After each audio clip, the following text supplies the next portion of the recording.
Hello and welcome to UC Today. My name's David Dungay. We are back for another big UC update, and today I'm joined by Will Morey, Managing Director of Channel at Gamma. Welcome to the show, Will. How are you doing? I'm doing fantastically, thank you. Lovely to be here and really good to join you today. Looking forward to having a chat. So today's conversation's a little bit different from our usual conversation. This is where we get to learn a little bit more about yourself, Will, Yeah. and Gamma, and the bit about the roadmap and what's coming down the line. Should we get up close and personal first of all, Will? I've known you for quite a few years now, but for our viewers who may not know you or be familiar with you, maybe you could tell us a little bit about your professional background.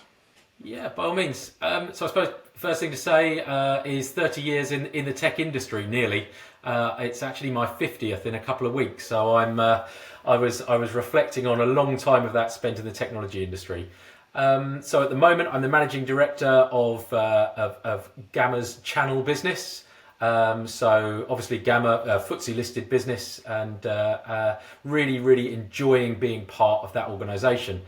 Historically, I've built up my previous business, Pragma, over the years, and the EnableX group with a sort of cybersecurity element in there through Candio and a SaaS software business, and then also Techland as well. And then prior to that, working in Westcon, in Crane, and a few other entrepreneurial routes and deviations on that path. Even a bit of time spent in central government, driving the technology industry through that side, trying to get inward foreign direct investment into the UK, driving and helping the UK technology industry to thrive. So, yeah, fair bit of experience across the tech industry. 30 years, it's gone in a flash, I'm sure, but lots to unpack there. I mean, maybe you could highlight a few of maybe some fun facts that people might not know about you or your personality that really highlight some of those achievements along the way. Well, I mean, fun facts, I suppose. You always think about home and what you like outside of work, outside of the office. Pretty crazy time in the Morey household at the moment. My wife's an author, and she's just about to launch in about 5 weeks' time her latest book, which is coming out. So it's absolutely frantic as she's doing sort of podcasts and promotions and articles in the national newspaper and all of that sort of stuff to try and get that happening. But also she's just trying to finish on a deadline for her other book, which is due to come out soon as well. And so in between Teams calls, I'm usually interrupted by questions around character motivations, plot ideas, whatever it is. So it really is a constant switch between the logical brain sometimes on a call about EBITDA to them being asked, well, what would happen in the Belizean jungle with this character when they're doing that? So quite a kind of strange lot of stuff going on. Anybody who knows me would know I'm pretty passionate about tennis and love that. In fact, I'm out to the French Open to see that in a couple of weeks to celebrate my 50th with the family. I'm looking forward to. And had the fairly sobering experience just last night, actually, that my 10-year-old son, for the first time, took a set off me, which was pretty tough. I have to admit. He's pretty handy on the court. He's just got back from a weekend representing Sussex in the county championship, so he knows his way round. But still, 10-50. I thought I had a bit longer that I could keep him at bay, but I will make sure that's the only set he gets for a very long time. Yeah, well, won't be long now, Will, and you won't be winning anything. So Absolutely, but he's doing that, and sadly, yeah, my tennis game is descending rapidly down the other side of that hill at 50. So, Will, tell us, what aspects of the job are you most passionate about? I consider myself incredibly privileged and fortunate to be in the position I am to work with the teams and the people and the partners that I do.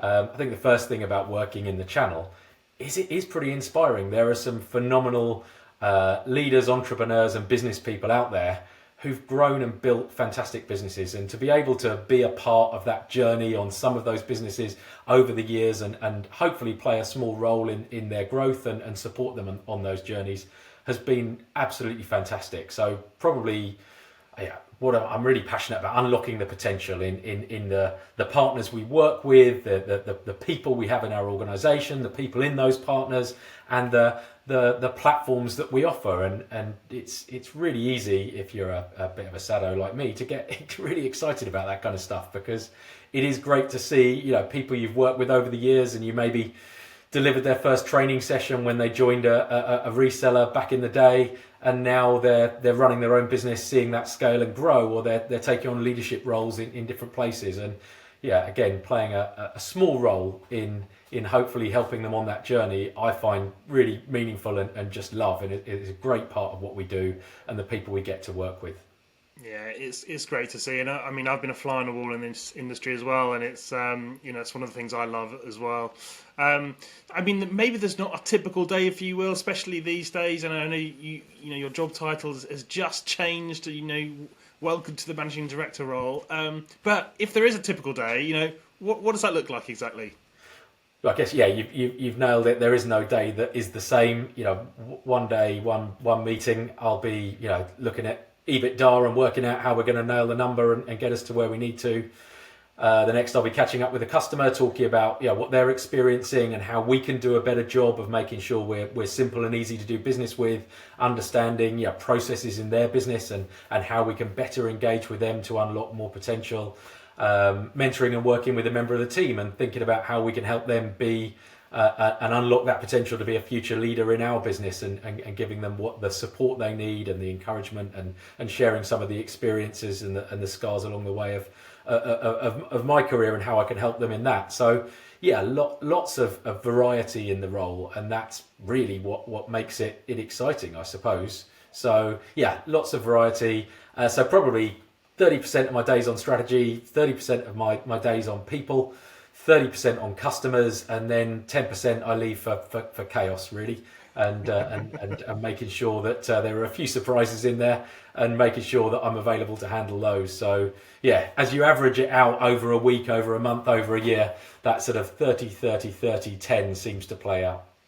Well, yeah, if you're limiting the chaos to only 10%, I think you're doing okay there. Hopefully over a year it ends up around that. Yeah. So, for those who might not be familiar with Gamma, and obviously the business has changed a lot. Lots of acquisitions over the years. I mean, obviously Pragma being one of the latest ones. You know, give us your best elevator pitch. You know, how would you describe the company today?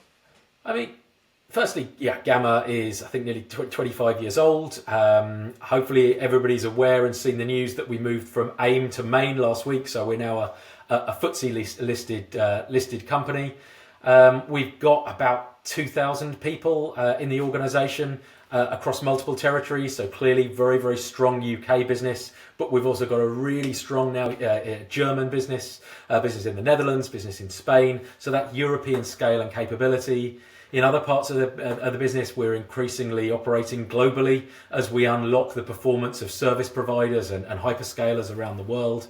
But the heart of the business is really our channel, and that's where Gamma came from, and that's where, yeah, in my view, clearly, as managing director of the channel business in the UK, that's what I'm most passionate about.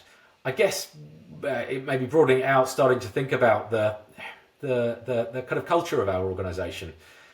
I think I'd say we've got a kind of a startup soul and a scale up body is how I'd think about it. It's very much that sort of challenger mentality is absolutely still there and very much at the heart of how Gamma operates. We're always thinking, how can we do better? How can we do more? How can we better support our partners on the growth journey that they're on? And always challenging everything that we do.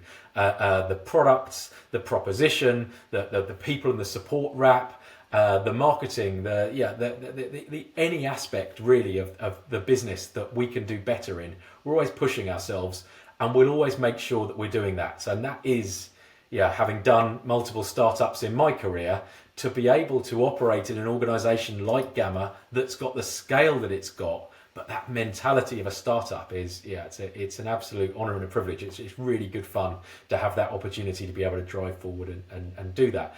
But the business is built on trust with our partner community. and trust in those relationships and partnerships that we have. That's the core of what we do.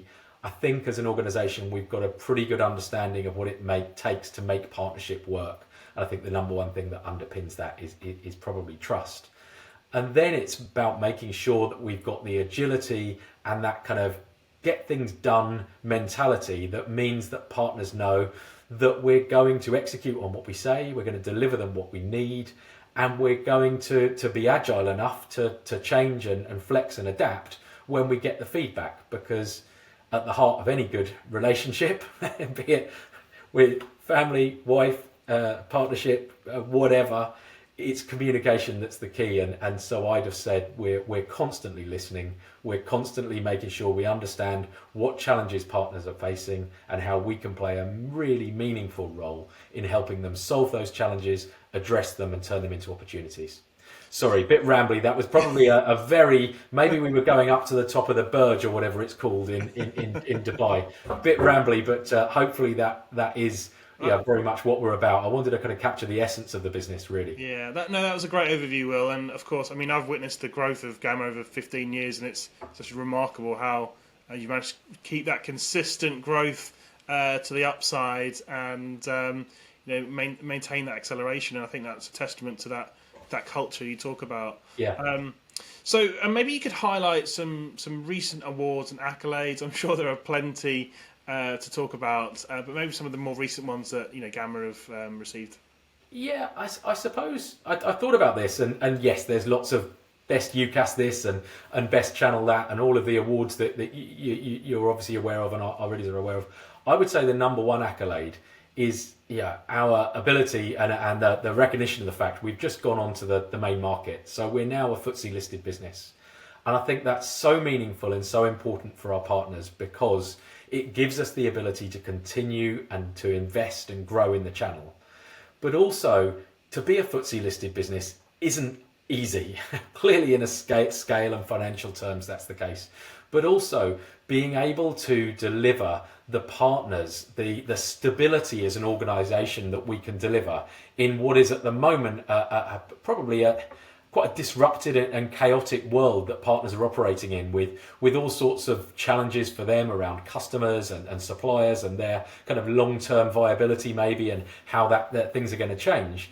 I think having a partnership with a FTSE listed business and knowing that they've got that financial stability is absolutely central to so much of what partners will recognise in the value with us. And as we look at what partners are increasingly talking about and thinking about, it's about making sure that maybe the long-term value of their business, as we're looking at a market that's so much M&A is happening and so many opportunities for partners to build and grow and scale and then maybe realise that value in the long term, working with an organisation like Gamma as a FTSE listed business where we've invested fortunes in the regulatory piece to make sure that we've got the regulation and the support in place to provide the services we do. Things like the Telecom Security Act, the investment that's gone into making sure we do that, the investment that's gone into security in our network and our infrastructure, all of these different areas of stability and things that maybe might have sat in the background historically in the channel, I think are so in the foreground now and so absolutely in the minds of so many of our channel partners. So maybe now we're talking about channel partners, just maybe explore that go-to-market model a little bit more. If you've talked extensively already, but I mean, maybe you can talk a little bit more about that approach to market and more about the ecosystem that you've really built around your partner and some of those strategies that you're using to really empower your channel to go forwards. So I think, and this probably blurs into some of the product stuff that we maybe want to talk about, but I think now what we have in Gamma is the opportunity for a partner to look at an organisation like Gamma and see that there are multiple products that they can choose from that they can select to address the right customer opportunity. So we've got a range of products that goes from Phone Line Plus, where we can address almost single user PSTN switch off, that very easily scalable, simple functionality, but actually quite extensive functionality now in a lot of ways as small businesses want to adopt things like WhatsApp or mobile first kind of thinking. Right the way through our portfolio of iPECs from Ericsson and LG, of the Horizon platform with the WebEx application layered over the top of it, with WebEx for Gamma, with Teams, with all of these different applications, with our SIP trunk proposition, our mobile, our connectivity proposition. One relationship to access all of those different technologies, I think is really reassuring for our partners, because if you look at what's been happening a lot in the market recently, as times have become challenging, we're seeing vendors flip-flop between strategies. 1 minute they're all over the mid-market, 1 minute they're all over SME, the next minute it's all about enterprise, and introducing cut-offs and only areas they want to focus and invest in.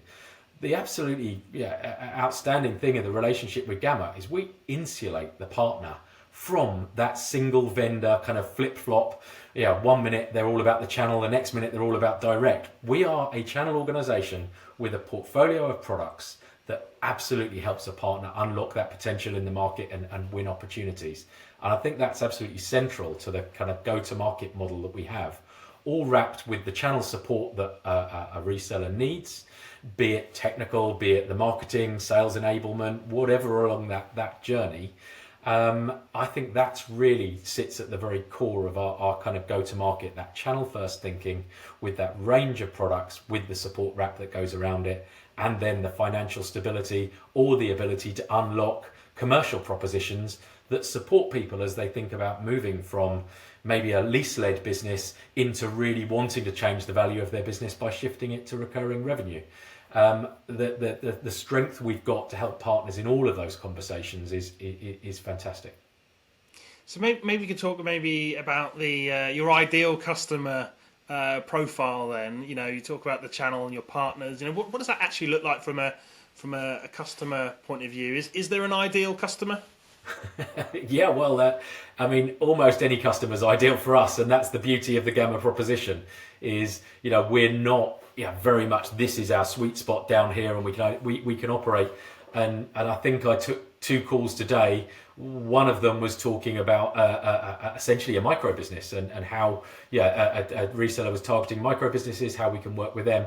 The next call was with one of our longest established IPEX partners, actually, BDR, who were talking about a very large opportunity, 1,600 growing to about 2,200 seats, where they wanted to implement IPEX to address a whole load of requirements for that customer.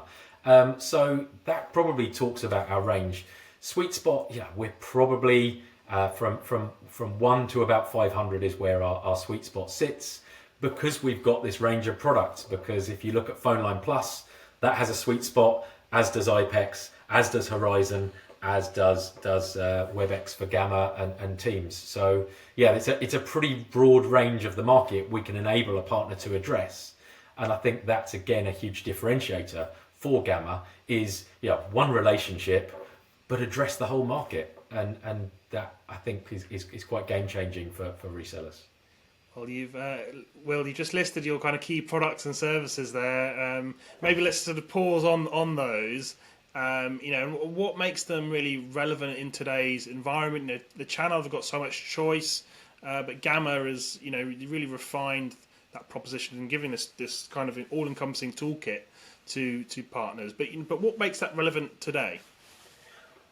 I think the first thing, again, is to view the products and then think about what pulls them together, what draws that product proposition together. And probably the most fundamental thing is the investment we've made in our core network and how that underpins all of our Gamma products. And I think that's absolutely key, because having trust in what sits behind each of those product logos, be it IPEX or WebEx from Cisco or whatever, Teams, knowing that you've got that underlying Gamma network and that strength, I think is a huge part of the proposition.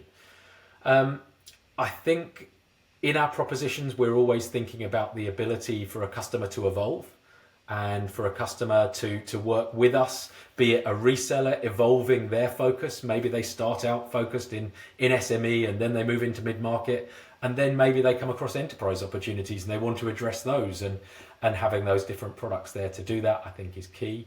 But also maybe it's about evolution at an end user level, where you have a customer who perhaps is using Horizon and is absolutely using that to address all of their needs, and we overlay WebEx on that, and WebEx gives them all of that capability around AI, around a really strong collaboration capability, meetings, all of those different things that we can deliver with that. But actually then they want to look for how they can go even faster on that digital transformation journey, and maybe that part of what they're thinking is in 2 years' time they want to accelerate digital transformation, and at that point they could utilize WebEx for Gamma as the underlying platform with WebEx as the application. But actually that can be a journey for the customer, because at the heart of that proposition sits WebEx as the application, which can do so much for the customer in terms of how they can use that, as I say, for collaboration, to harness the power of artificial intelligence, to effectively manage meetings and video, and doing all of that in a really secure environment. That sits across Horizon, that sits across WebEx for Gamma, and I think is an incredibly powerful proposition from Cisco. Let's move on to implementation strategy then. Maybe you could talk to that a little bit, and how you're ensuring the support and the customer success element post implementation. I guess, that's always sat at the heart of any channel business for me, is to make sure that you've got the support technically there to ensure that the customer gets what they need at an end user level, so the partner's equipped and enabled to be able to deliver a really good experience. And so much of the technical training we do and then access into our support teams is about making sure that the partner can take that product and make it sing and dance, because it's not just about dropping it onto the customer's network and walking off. It's about making that product work in a very bespoke and unique way for the end user, and that's where the skill of the sales team come through, and also the skill of the technical teams that sit in our engineers. And we work very hard to make sure that our channel partners' technical teams have got the skill set and the support to be able to really bespoke solutions in. So of course they can access that, they can get everything they need in terms of training and support when issues do occur.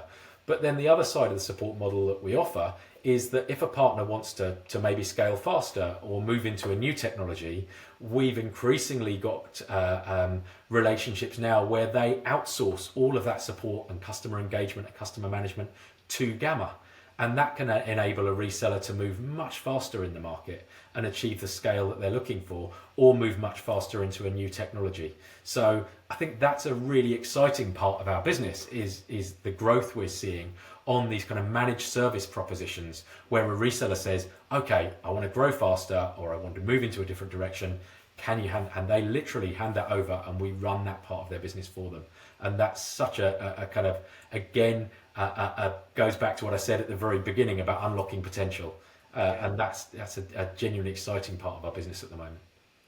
So, what topics and trends are dominating those conversations with your partners? Obviously, they want to grow fast. I think everyone wants to grow a bit faster than they currently do. But what is top of mind for them? What are they curious about? What challenges are they facing? What are they asking you for right now?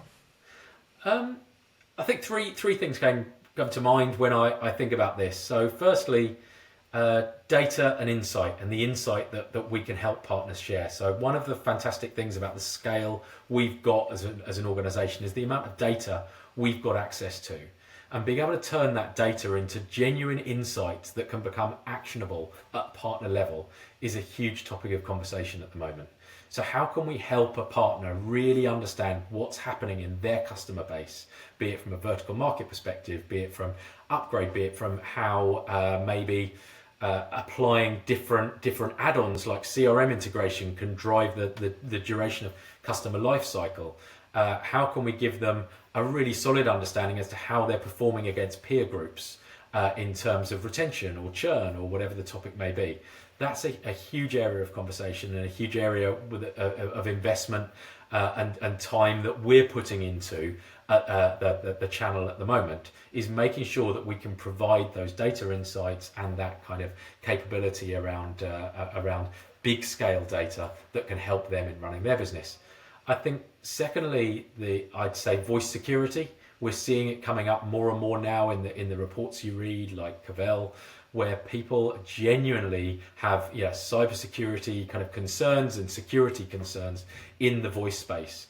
And I think that plays so well to everything that I've said so far and touched on, because it's, if there's ever a conversation we want to have at Gamma, it's in that area of security, because if you look at the market, it's very difficult for anybody to compete with us in that area, because if you look at the capability around our security, our Cisco propositions and all of our propositions that sit within our network, it's absolutely the heart of everything that we do, because we've invested so much money in making sure that this is a kind of key area for us.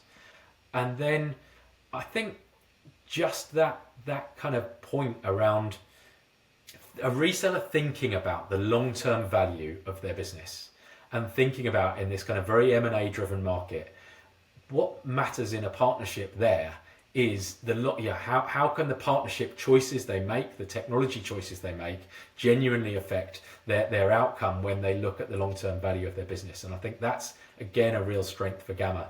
I touched earlier on our investments in and around the kind of Telecom Security Act. I think our investments in the security of our actual core network and business and products, in the scale that we can provide, all of those different areas, I think means that a partnership with Gamma means an increasing value of a channel partner's business.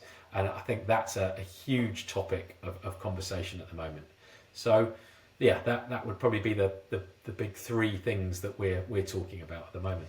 Yeah, some great topics there. We're seeing this as well, especially around the data piece, and now, you didn't touch too much on it, but the evolution of AI as well, which is core to a platform like the WebEx platform as well, which is this is all coming thick and fast right now. It's a really good point, because I didn't initially talk about AI, and I do find AI can gets a bit wearing, the amount that it's used. But in that data conversation, everything that's happening in there is being driven by AI technology. It's just that we're talking about what the business value is of that, and the business value is insight and data and recommendations and trawling large data sets, and that's all enabled by AI. So my view on AI is that it's a really foundational technology, and it's about working out how it's infused into every single application, every proposition, every part of your business. It's not about here's our AI strategy. It's about AI is just part of what we do now. I've probably used it 4 times this morning. I'm probably a daily user of AI. It's now just another tool in the toolkit, and it's much more embedded into everything that we do, and that's what we're trying to do as we look at that data insight. That absolutely uses AI at the heart of everything there.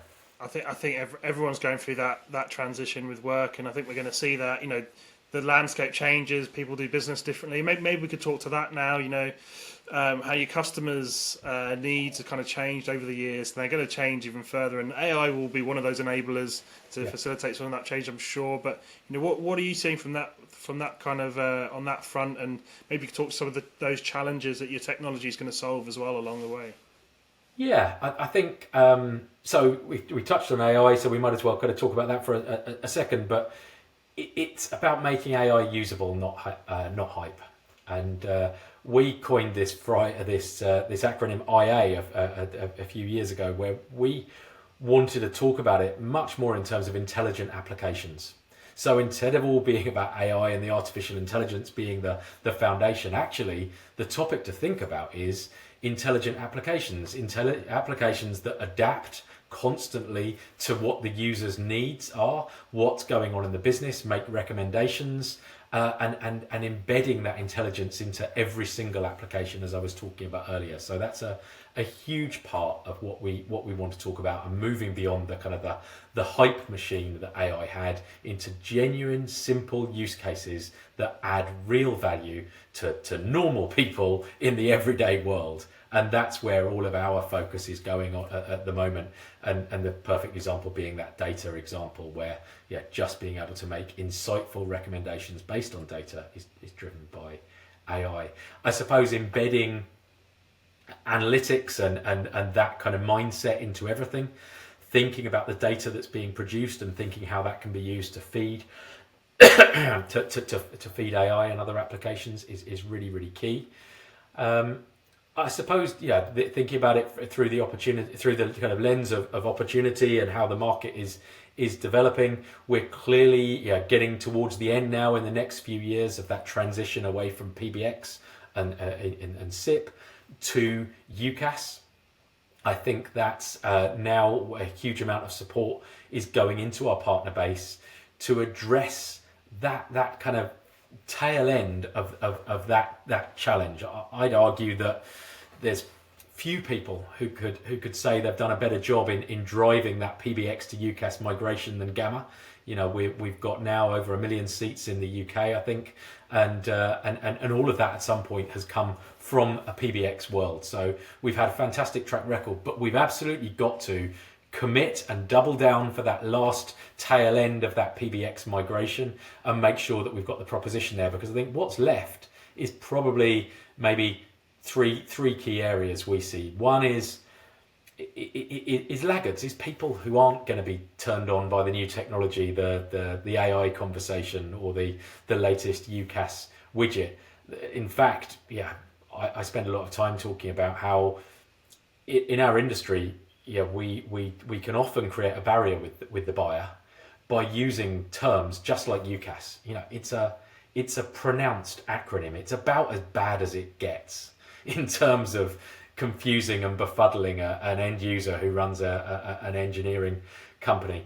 And so what we're trying to do is make sure that we've got propositions that talk to maybe that laggard mindset, maybe that person who isn't absolutely turned on by moving to a subscription as a service kind of technology. So I think there's that.